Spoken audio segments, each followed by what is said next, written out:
Of course લાસ્ટમાં એક slight relief આપણે જોઈએ ન્યૂ રિજિમમાં 12 અપ ટુ 12 lakhs નો ટેક્સ અને પછી એક ટેક્સ સ્લેબ પણ આપવામાં આવ્યો છે. એ બંને તમે કઈ રીતના સમજાવશો? થોડુંક આઈ થિંક કન્ફ્યુઝિંગ હશે, પણ just for the better understanding. સૌથી પહેલા તો એમ આપણે સમજી લેવું જોઈએ કે બજેટોના ઇતિહાસમાં કોઈ એક બજેટમાં આટલી મબલખ રાહત નાના ટેક્સપેયર્સ એટલે મધ્યમ વર્ગના ટેક્સપેયર્સને આપવામાં આવી હોય તો આ સૌ પ્રથમવાર છે.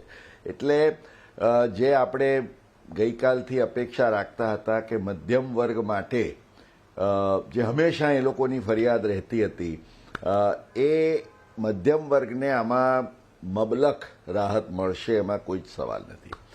Of course, reading between the lines, the fine print is going to be very important. અને માટે એક આ પ્રશ્ન આપનો લઈને પછી I will get to my homework, કારણ કે there is so much in the finance bill. એક વાત હું ચોક્કસ કહીશ કે while I welcome આ જે સ્ટેટમેન્ટ એમનું છે કે 12 લાખ રૂપિયા સુધીની એટલે એનાથી ઓછી આવક હોય તો તમારા માટે zero tax, it is the truth but half truth. શા માટે? કારણ કે આપણે આ CNBC બજાર ઉપર જે જોઈ રહ્યા છીએ એટલે આ 12 લાખ રૂપિયાની અંદર જો તમારો કેપિટલ ગેઇન્સ હોય અથવા તો એવી ઇન્કમ હોય કે જે સ્પેશિયલ રેટે ટેક્સેબલ હોય, એટલે કે તમારી 12.5% વાળો લોંગ ટર્મ ગેઇન્સ કે તમારા 20% વાળો કે 15% વાળો તમારો જે ગેઇન હોય, તો short term gain, long term gain, આ બધા ગેઇન્સ ઉપર જે 87A નો રિબેટ આપવામાં આવે છે એટલે 12 લાખ રૂપિયાની અંદર એટલે એટલા બધા કેલ્ક્યુલેશન્સ થશે અને કદાચ એને કારણે there will be a lot of complications also.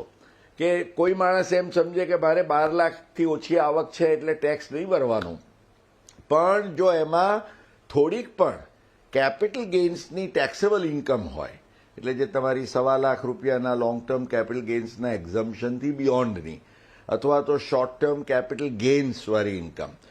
પ્રીતિબેનને યાદ હશે કે ગયે વર્ષે આપણે આના ઉપર બજાર પર વિસ્તૃત ચર્ચા કરી હતી. આ વખતે પણ એવી જ કંઈક ચર્ચા કરવાનો વારો આવશે.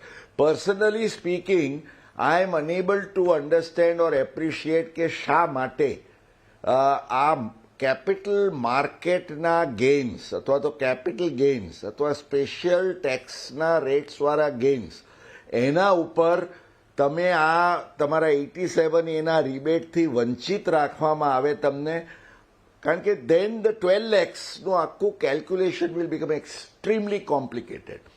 આઈ વેલકમ TDS, TCS માટેના જે ચેન્જીસ છે, વોલન્ટરી કમ્પ્લાયન્સ માટેના જે સિરીઝ ઓફ મેજર્સ છે.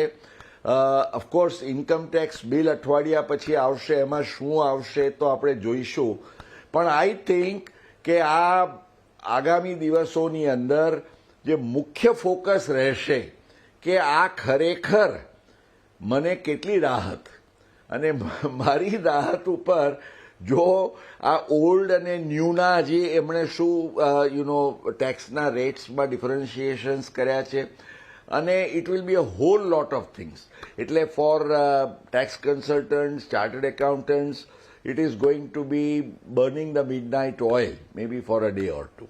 હું એટલું જ કહીશ અત્યારે. પ્રેક્ટિસ વધી જશે મુકેશભાઈ, અમારા જેવા સ્ક્રેચ કરશે હેડ કે આ શું છે, પણ યસ તમે સાચી વાત કહી. અને ઓલ્ડ રિજીમનું તો કોઈ પણ મેન્શન નહોતું, તો આપણે એમ જ માનીને ચાલવાનું કે અહીંયા નો ચેન્જ.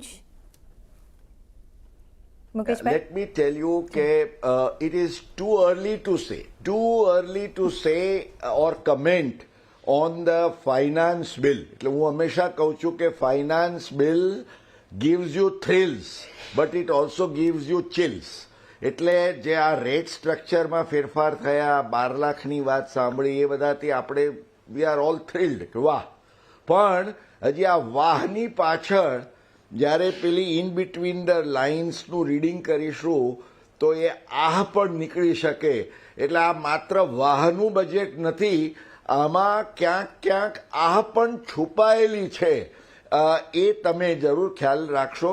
આ ક્યાં આગળ where are those thorns in the roses, એ તો મને લાગે છે તે સમય એટલે આજે દિવસ દરમિયાન સાંજ સુધી કે કદાચ કાલ સવાર સુધી 24 કલાક લાગી જશે શોધતા અને ખોળતા.